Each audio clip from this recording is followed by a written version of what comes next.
Dave Gardy here at the Connecticut Maritime Association show for another in our series of the Ballast Water Treatment Report, again with Steve Candito, CEO of Ecochlor. Steve, you had an exciting time at the recent North American panel meeting for Intertanko. What happened over there? Well, it was a great meeting. It was actually one of the ones that was best attended. Intertanko even mentioned that during the meeting.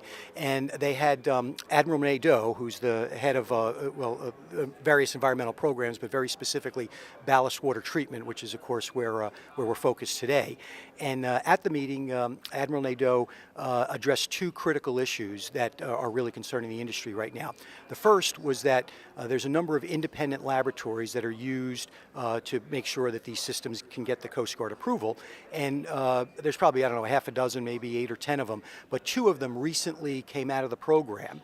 And there was some concern, particularly from other ballast water manufacturers and certainly from the ship owners, on why that was happening. And the Coast Guard was pretty clear. One of them they thought was maybe just for commercial reasons, but the other one, when this group left, they actually issued a press release that said, we have concerns about whether other independent labs are really maintaining an even playing field. And so that obviously caused some concern, certainly from manufacturers, if someone's system is getting approved and it really doesn't meet the requirements, and certainly from the ship owning community, because they don't want to buy a system that supposedly has an approval but really doesn't meet the requirements. So the Coast Guard, Admiral Nadeau came through with a very firm response that said, we have a good handle on the program, we're vetting these independent labs, and that we're very confident that the ones that have been used thus far and have approved systems are meeting the requirements. And he said they would be vigilant and keeping on and making sure that those independent labs are doing the right thing. So the ship owners try to take a little bit of advantage of the situation and...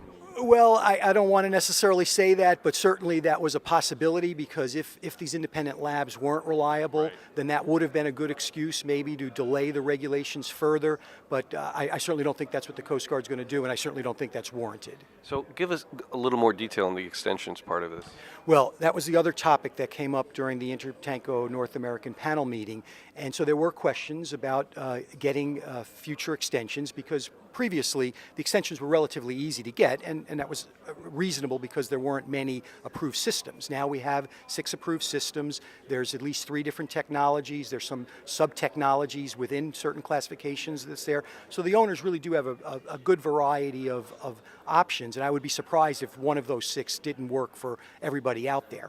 So there's really no reason for the extensions now unless there's something very specific, and that's basically what the Admiral said, was that if you need an extension because you've done all your homework, you've done your engineering, you know what system you're going to buy, you know how you're going to get it into the ship, but all you need is a little bit more time because maybe the shipyard isn't available yet, or maybe I need a little bit more time to build the system, but everything's on a fairly tight timeline, then the Coast Guard may still give you an extension. But if you're going to come in there and say, I'm just not ready to do it yet, I'm not sure what I want to do, can I get an extension?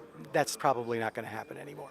So based on this latest meeting, what would you advise ship owners to do in the future regarding these extensions? So what's the best thing they can do now? Yeah, well, I've given this advice, of course, many times in person. I've written some articles and things, and it's all about planning, right? The owners have to understand that this process is probably going to take them about a year once they really get engaged. And it starts with hiring probably a marine engineering naval architecture firm to do a 3D scan and a feasibility study to see which technology is going to work best for them, where it's going to fit in their ship.